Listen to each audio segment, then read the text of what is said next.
Hey, today we've got a special guest, a longtime listener and a longtime sales rep. Gone from being a sales rep at a hot, young, well-financed company to an early-stage startup as the VP, the guy running sales, and getting those first initial clients. And we're going to be talking about sales in general and the differentiators between good to great. And this theme had came out of a conversation I started on LinkedIn. I was trying to find the very best salespeople nominated by other people, get them onto the show and share their viewpoint. Now, it's great for an interview.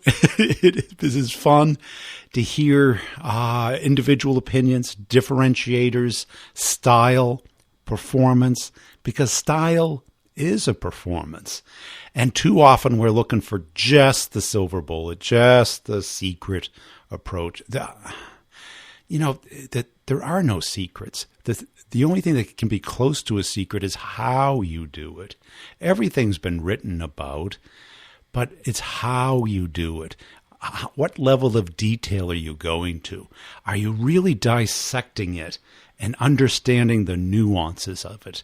Have you come up with a way of practicing it, thinking about it from the client's perspective instead of just the sales rep's perspective?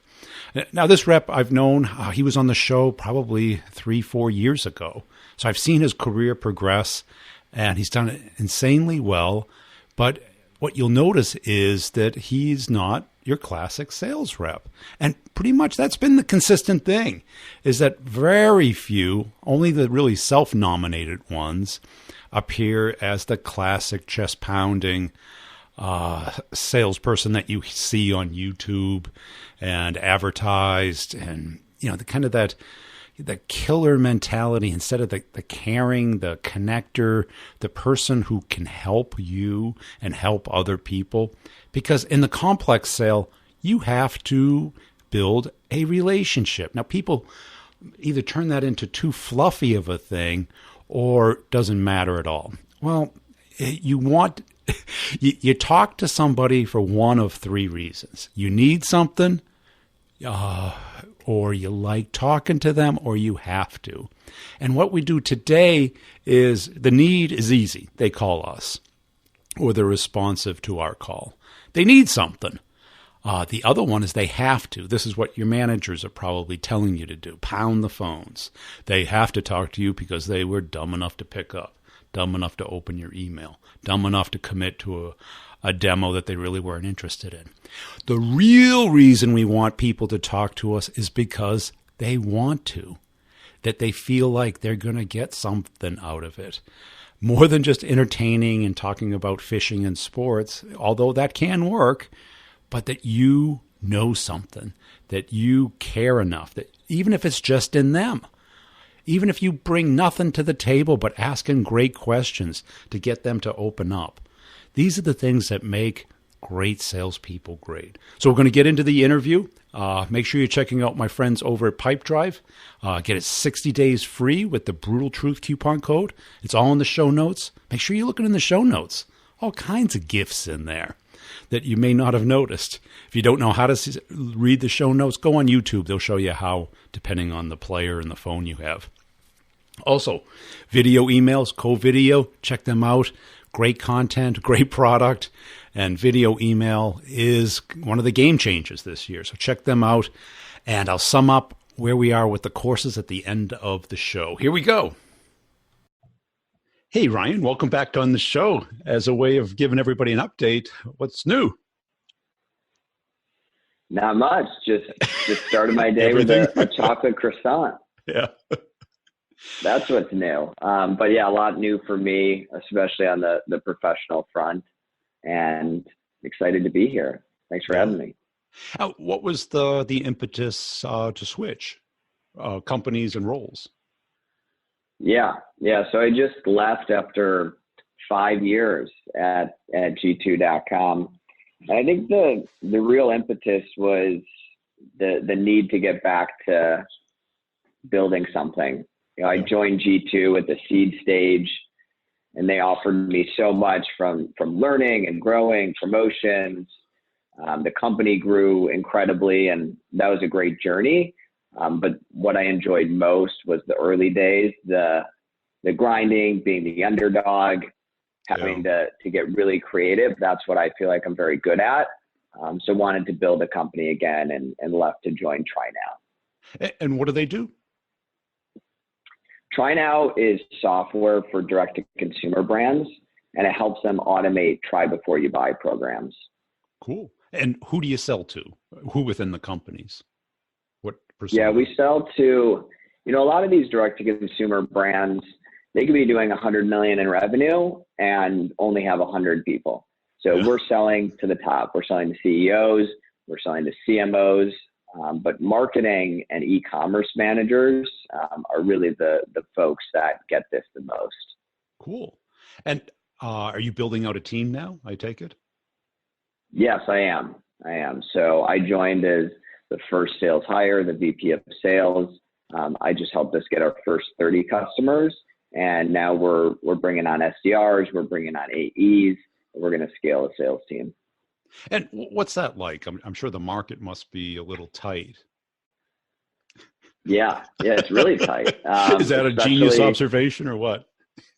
Yeah, you've got it nailed. It's hard, especially in Silicon Valley. You're competing with the budgets of Salesforce, and you're competing with the cafeteria at LinkedIn. Yeah. These companies, they offer everything, especially to young salespeople, and it's really enticing. It's shiny. It's something that is definitely hard to compete with. But what I saw firsthand at G2, if you're a risk taker, if you see the upside, if you want to sit next to the CEO, that's the type of experience you can get at a seed stage company. So that's what I'm leading with. Right. And I think that's the fun part. Being the 50th SDR isn't exactly, breaking new ground, right? Yeah, that's right. You'll get lost in the shuffle unless you're a beast. You're definitely going to get lost in the shuffle. Now, you have a kind of interesting background. You took writing in college. Has that helped you in sales? Yeah. I call myself an email craftsman because I think that, and also a cold calling craftsman, because you have to start from somewhere, whether it's an email or a cold call. You have to prepare yourself for what you're going to say. And if you can get your words out, if you can get your thoughts on paper, you'll be a lot more prepared when you do deliver that email or that call. And creative writing has been really helpful for me, especially in sales. Yeah, because sales is kind of a creative profession. If you're not creative, then you're kind of a robot and somebody that people really don't want to talk to. Yeah. Creative writing for me, I think it made me weird. And that's something that I think is a differentiator for me. I am very weird.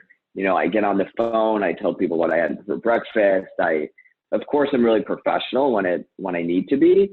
But if you can catch somebody in a good mood or get them in a good mood and at least deliver some excitement to them, you're going to be a lot more effective when you do deliver your pitch. That's it, because I think too often reps are just calling to check in, and the client only wants to talk to you if they want something or they enjoy talking to you. And go figure, if you're enjoyable to talk to, you don't have to be their friend, but you can be creative and interesting and engaging without having to, build a 5-year relationship with them. And if you are enjoyable to talk to, they will talk with you. Yeah. And same way that I'm crafting emails, I'm crafting cold calls, I would encourage people to think about, what their rapport building is before they get on the phone. Yeah. Don't ask somebody where they are. Where they are. Look at their LinkedIn. Where their company's based. It's crazy to me when people say, "Where are you based?" It shows that you did no research. And so if you spend 5 minutes before the call just thinking about what you're going to say in the first 5 minutes of the call, the rest of it will be much smoother and you'll be more confident. Yeah, because I think you'll sound less, like you ask the same question on every call. Hey, where are you based? What's the weather like? And it's brutal, really. Brutal truth. There you go. Now, in your journey through sales, did you have particular epiphanies where you were like, oh, now I get it. Now you were better. Now you got to the next level and you kind of saw distinctions? Every day. No. I would say every so often. Sales is it's such an up and down battle. Even high level salespeople, executives, VPs, enterprise reps, everyone goes through these phases of self-doubt and wallowing in frustration. And you have to remember that when you do have one of those epiphanies, like I had one yesterday, my personalized emails, it was instant reply from people. And I was 2 for 2 on this new email that I crafted. And just remembering those moments and getting really excited about them, to me is kind of what's important in sales. And I've had many of those throughout my career.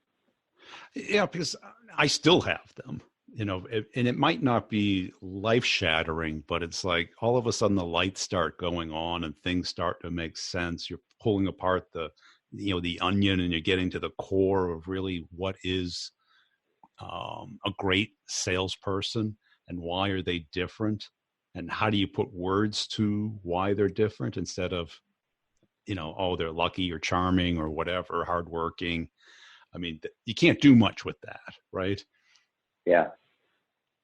Yeah, I think the people that, continue to see success are the ones that keep refining their approach, and they don't get too frustrated when they're low. They don't get too excited when they're high. Except I get very excited when we're closing deals, when we're getting people on the phone. But I think it's the people that continue to innovate and then do more when they find success. Yesterday I spent a lot of time personalizing subject lines by putting their company name, and I realized it was getting okay response. And then yesterday I started putting their product name in the subject line, and it's just like 50% increases across the board and something like that. And now go iterate on that. I think that's what makes really top performers continue to succeed. Yeah. Now, when you took your improv course, was that a game changer for you, or was it just another training class? Yeah. Improv was, I encourage anybody to go take it up, because even the folks that were the most shy in the beginning ended up being the most funny and the most successful. Yeah. Someone like me, I was kind of a class clown. I always loved to be on stage. I didn't mind any of that. So I was really good in the beginning. And then all of these other people caught up to me and realized that you don't really want to write anything out in improv. You want to do it on the fly. Right. And so I think once I accepted that piece of it and started to bring that into my sales, I really started to see an improvement. I would do all this preparation for my meetings, and then I'm just like over prepared, and I want to get in my point so bad that I prepared, but really I just need to have a few questions ready. I need to have my intro ready, my closer, and then from there it's improv. It is. I mean, selling is improv, whether you admit it or not, or if you don't roll with that, then it becomes very stiff. It turns into just on-premise or a real-time presentation that they could have got on YouTube. Right. But don't take that for lack of preparation, because preparation is, I mean, especially in enterprise sales, high volume sales is a little bit more improvisational, but enterprise sales is about preparation and just really understanding your client's needs. And so don't take improv as a reason not to do a ton of preparation. Right, because it's the performance, it's a game day, right? And I think the preparation is the practice. Before you go on the field, you want to have the practice, but when you're on the field, you're playing. That's right. You have to perform. And like if you're an actor, you have to get into that role. You can think about it all you want. You can even practice it all you want, but the only performance that matters is that day on stage. That's exactly right. What do you see as like the top 3 differentiators between the people who really get sales and those who just, show up and do the job? Good question. Differentiators, I think,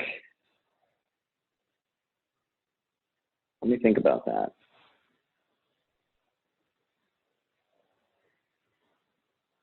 One of the differentiators, and you sometimes just have to curl your toes or bite your lip and just wait and think. And it might seem awkward, but you're coming up with a better answer. And so I think great salespeople have the ability to pause. And since the advent of Gong and Chorus, these sales recording softwares, I've been able to train my team on this because I feel like I do it on my calls. And I'm able to show them, this was a 10-second pause. I get asked all the time, you still there? Especially if it's not a video call. And it's great. I'll say, yeah. And then I'll just sit. And when you sit in this silence, the customer will tell you everything. Yeah. So the best salespeople, in my opinion, have the ability to sit within silence. Yeah. Hard work and determination, I think those are table stakes, but there is a type of salesperson, a high performer that wants something so bad, whether that's the money, the recognition, the improvement. And I think each salesperson is motivated differently. I know in my career, I'm always motivated by recognition. I want to be at the top. I want my name at the top of the leaderboard. And so the salespeople who are the best, they have something that they are striving for, and they'll do anything. They'll do anything for that. So, recognition, what I read out of that was competition, competitiveness, winning, whether it's winning internally or winning against a competitor. Yeah, I got my ass kicked my whole life by my brother. Every sport, every game we've ever played. And so I think mine was less about winning, and it was just, how can I not lose? I will not lose to him. Like it became visceral. It became in my bones. I hated losing. And I got that from getting my ass kicked. Now, just 2 of you? 2 younger sisters as well. So I have an older brother and 2 younger sisters. Okay. So middle child. Oh yeah. Always fighting for attention. I think that's why, that's why maybe recognition is my thing. And I think all salespeople should figure out what is it that motivates them and strive for that, and also having a higher purpose. My higher purpose is I want to give back to my dad and my mom. They spent so much time giving me everything as a kid. They ended up losing a lot of it. And so now I spend my time, how can I get to this point where I can make their lives easier? Yeah. Yeah. I think those 2 things, a higher purpose that's not you, and finding your motive and building that into your daily routine, because when I'm tired and just want to crash, I know exactly what will turn me on. If I look at one of my competitors and all of a sudden I'm fired up, it's like a cup of coffee, right? I love that. Yeah, exactly. You got to have, especially in those down moments, like you said, you have to have something to look to. It's like, why am I here? Yeah. Oh, I'm here because I want to make more money for my family, or I'm here because I want to be a sales leader in the future. Like whatever that is for you, write it down, put a little sticky note on your monitor and just remember that. Yeah. I remember I had a sales engineer come visit me, and we were out partying that night. And, I asked him where he felt I ranked versus the other salespeople. He goes, you go probably number 2. And I go, who's number 1? And it was like the guy he focuses on most of the time. I go, no way. He goes, yeah, he's a better rep than you. I mean, my blood was boiling, and I placed a bet. It was like this, these rollerblades that we both wanted. I go, whoever wins does the most revenue this year, wins a new set of rollerblades. And I Yep. worked more for those $300 rollerblades than I did for the commission check. Totally. I've always said that spiffs should be physical items. A money spiff is essentially nothing. It does not motivate people. Folks are more motivated by a Bluetooth speaker than they are by $500. It's human psychology. They need something to look at, Yes. And something to strive for. So I love gambling too, which means sales is a good profession for me. It's high stakes, it's high risk, and I just need to find someone to bet some rollerblades now. That's all. Wish they were back in style. How about like the dips? I'm sure you've lived through a few of those. Oh yeah, of course. I relish the dips. I put that down period and just accept it. And I've gone through many bouts with myself where I have said, this is a horrible period for me. I'm not selling a lot, or I'm just not getting it. And I've just accepted that. And sometimes you need a break too. You've worked so hard, and then you're like, why am I not motivated? Why can't I get a sale? And you just have to say, I'm going to let this run. I mean, don't let it run for more than a few days or a week, but you let that run, and then you have to come back even stronger. And so you just, accept it, drink it, and be appreciative of the ups and downs. And I think if you can just, talk yourself through it, that the meaning of it isn't that it's permanent, that it's temporary. Because a lot of people listening haven't gone through a recession. And I've been through more than I care to remember. I mean, even if you do remember the 2009 recession, compared to what it's like today, when you're trying to sell in a recession, where long periods of time, 18 months of hard times. Yeah. But it's tough.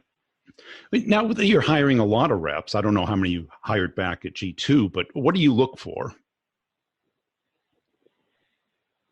Good question. I've built the document that has the different characteristics that I'm looking for, and I'll pull it up here to read off a few of the things. But the first thing I'm looking for is coachability, especially in a more junior sales role.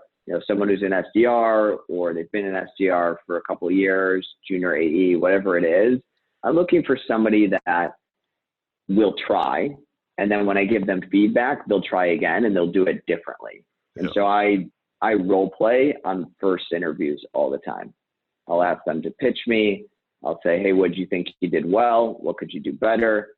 I'll then give them 2 pieces of feedback, something they did well, something they could do better, and then they'll do it again. And if they improve and they change it, that's a huge bonus for me, and that's something that I'm looking for.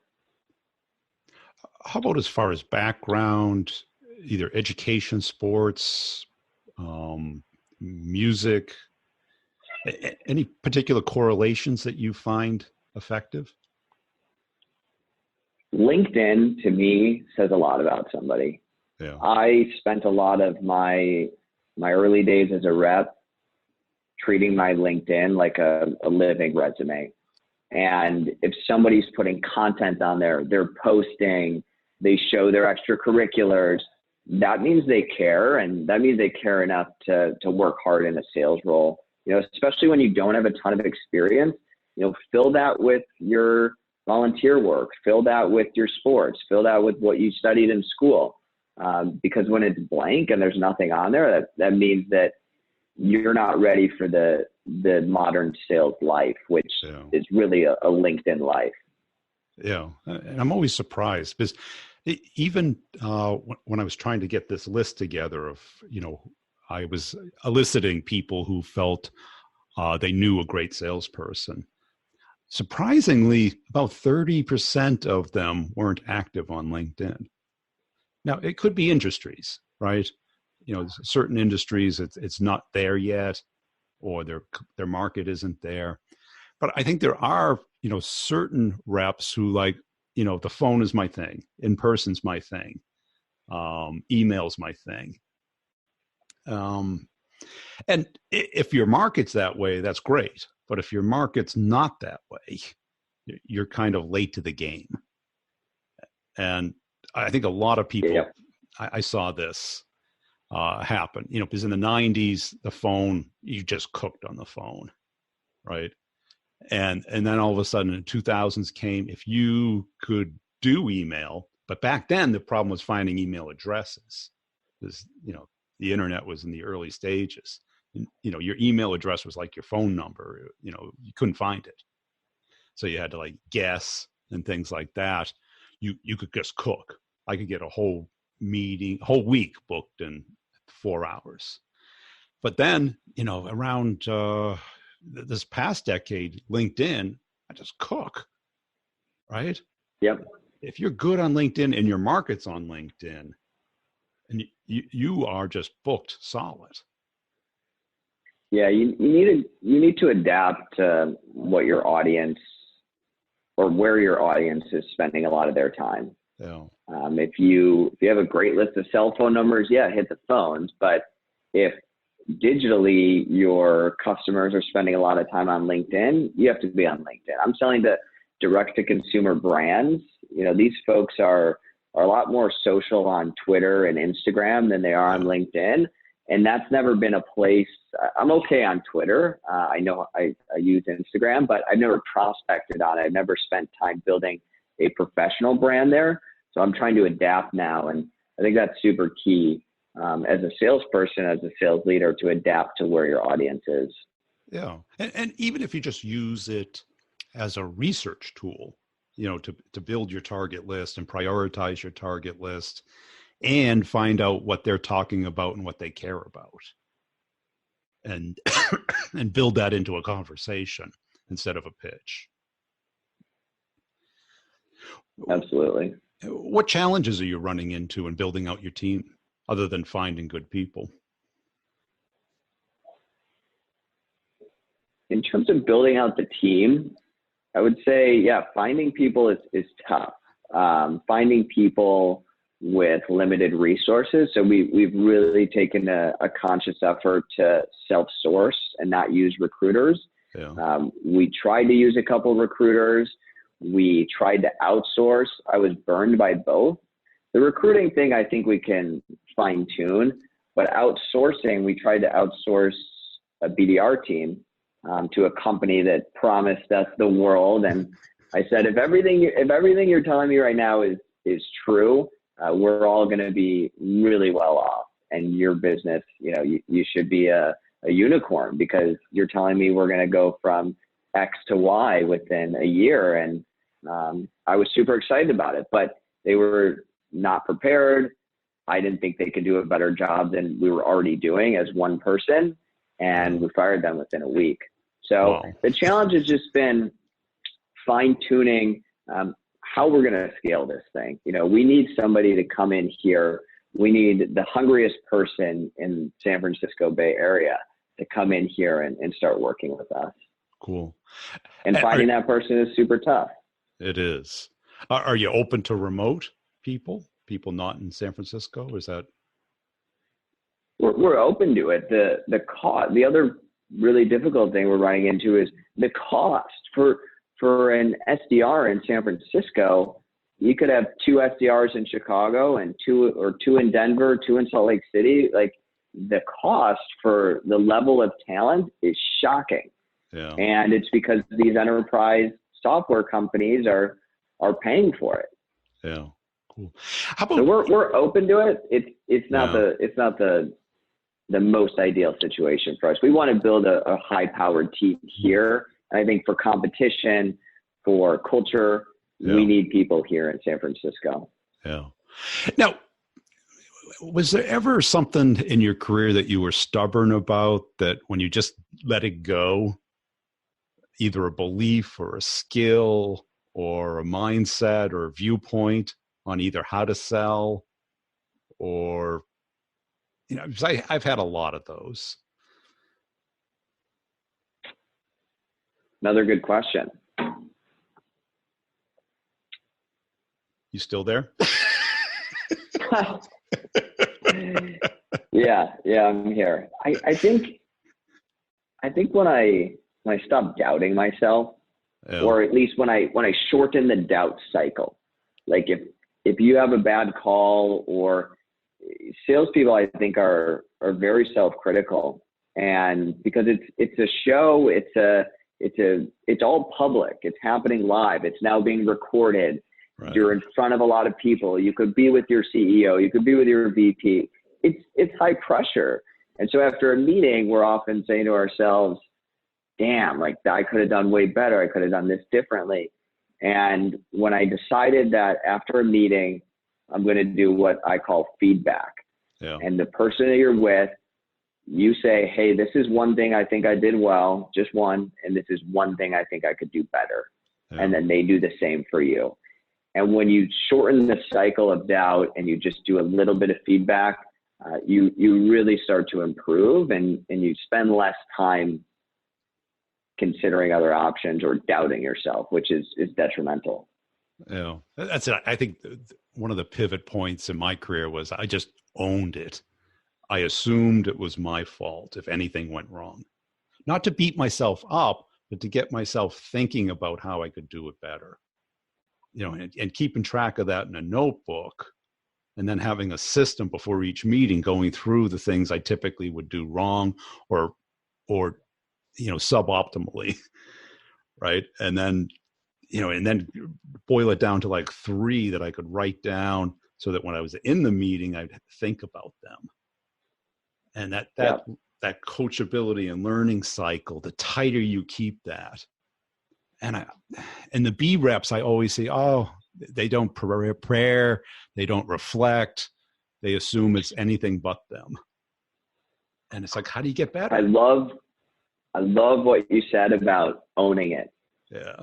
With a customer, with your manager, like as a manager, something I love is when a rep just says, I messed that up.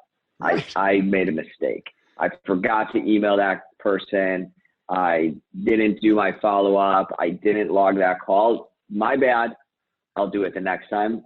No excuses. Yeah. Instead, it's just this. It's a list. It's like they have them written down. Like, I didn't do this because, right. I was thinking that it should have been. And it doesn't matter what comes after that intro. It doesn't matter. Right. Just say you messed up. Yes. And that's the sign of somebody who really takes ownership. And those are also the types of people that we're looking for here. Yeah, otherwise you can't get better, right? Because you're not getting the lesson. You're touching the stove and you're just going to touch the stove again. You didn't learn because your hand got burned. You know. Yeah. One thing on owning stuff, if you don't respond to a customer or internally for, a day, 2 days, don't say sorry for the delay, because you could be busy too. Just respond. Just get to it now. Sorry for the delay. I was at a wedding. Like, I've seen all of these excuses sent out to customers. They don't care. No. If you think your manager doesn't care, your customers don't care. You are at a wedding. They don't care that you hurt your foot. Just respond to the email. Yeah, cool. Hey, for those reps out there who want to follow you, and maybe that super SDR in San Francisco who would like to work for you or with you, where should they go? Yeah, best way to get in touch with me is over email, Ryan@trynow, TRYNOW.io. And the other place you can connect with me is on LinkedIn, Ryan Abramson, ABRAMSON. Yeah, Ryan's a great guy. And I like his point about just powering through those dips. Instead of letting it get you down. Now, what I've learned and I started doing is pre-frame your mammal brain for the dips. Anticipate the classic ones. Like some of mine, it's like the haters on LinkedIn, people who misunderstand your post or just troll on you. It can be really upsetting. But I've kind of conditioned myself just to ignore them, play with them, or delete them. And I'm sure you get all kinds of things, hang-ups, unsubscribes, no-shows, people not respecting your time, people bossing you around, your manager hounding you. Now, if you pre-play them in your mind, you'll be prepared for them because it's the meaning you give it. And ask yourself, will it matter 5 minutes from now, 5 hours from now, 5 days from now? And pretty much when you get to a day or 5 days, you know it's not going to matter. Same thing with like road rage. Someone cuts you off, someone slams their brakes, someone gives you the bird. All of those things, our mammal brain just flares up. It's combating and aggravating. But the thing is, in 5 minutes, you barely remember it. You just move on. What is the meaning of it? It means that they're probably having a bad day and they're taking it out on you, or they're just inconsiderate. I think interviews like this, it's so good to hear what other people are doing. And a couple of the things that I learned, you notice how, I'm not sure I caught it on the interview, but he started the conversation on talking about his breakfast. And it just got the ice broken. It wasn't much ice. We've known each other for years, only communicated once before on the podcast, but, through LinkedIn. But it breaks the ice. It humanizes people. And those long pauses that he was able to use to think through his answer. And it also gives you control over the conversation, meaning that I'm strong enough to let the time pass. And it puts the onus on the other person to talk. And that competitiveness, I like that, the risk-taking, the improv, all great characteristics of great salespeople, that performance of selling. Because no one cares what you did yesterday. No one cares about your credentials, your ranking. All they care about is what you're going to do for them. I hope you enjoyed that interview. Make sure you're checking out my partners at Pipedrive and CoVideo. Check out the show notes. Hey, the classes are cooking. Don't wait another day. If you're not in them, get in them. This is what it includes. A year-long access to all the content. You start when you're ready. You go at your pace. You can pay all at once or pay per month. It's not a membership, though. It's a 12-month payment plan. So just make sure you have that in mind. You want to talk it over? Let's talk it over. Go to B2Brevenue.com. Hit the training tab. You can check out the courses under the training, and you can pick a time to talk. But be prepared. I'm going to ask you questions like what problem you're trying to solve, where your deal's getting stuck, what skill would have the most impact on you that would increase your income, or whatever it is that motivates you, which was another element of the interview, that higher thing, your why. Because when you know your why, everything else makes sense.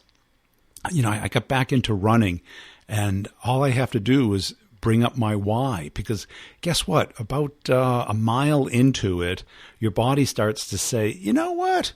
A coffee would be really good right now. Maybe sitting down and watching some TV would be really good right now. Maybe a little stretch would be good right now. But I think of my why. Why am I doing this? Because there is a reason. And your body and your mammal brain overlooks that reason because the pain is right now. And the discomfort, I shouldn't say pain, but it's, until your body really gets warmed up, it's a little uncomfortable. So in the courses, not only do you get the content, but you get community by being able to ask questions at any time. There's a LinkedIn group for one of the courses. And I have office hours, which is an hour-long meetup every other Friday where we talk through case studies, problems, and there's unlimited one-on-ones. So you get 30-minute coaching session with me applying the course to a particular deal. And they're all recorded anonymously. Nobody knows your name, your company, your product, or your customer. And it's put into the course. So there's tons of them in there. And I title them very close to the topic so that you can pick and choose the ones that'll help you. It's really your year to excellence in sales. And there's two major courses. One is Start the Conversation, Get the Meeting. And it's by far the most powerful prospecting approach that I've ever seen. I developed it. Been using it for about 7 years now, and it's evolved over my whole career, but with no cold calling, no cold emailing, no pitching. I teach you how to build a conversation with strangers. And nobody else teaches it. It's completely unique and powerful and based off of neuroscience. The other part is closing the complex sale. Again, nobody teaches you how a complex sale really works, especially within the company, because I bet we're all running into the same thing. They want us, they need us, and they can afford us, but they don't buy from us. I show you how to keep it moving, how to keep direction, momentum, and control over your deals, and how to become great at sales. And what you leave with is a system.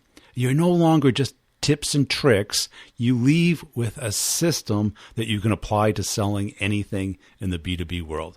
So go to b2brevenue.com, sign up, or schedule a call with me.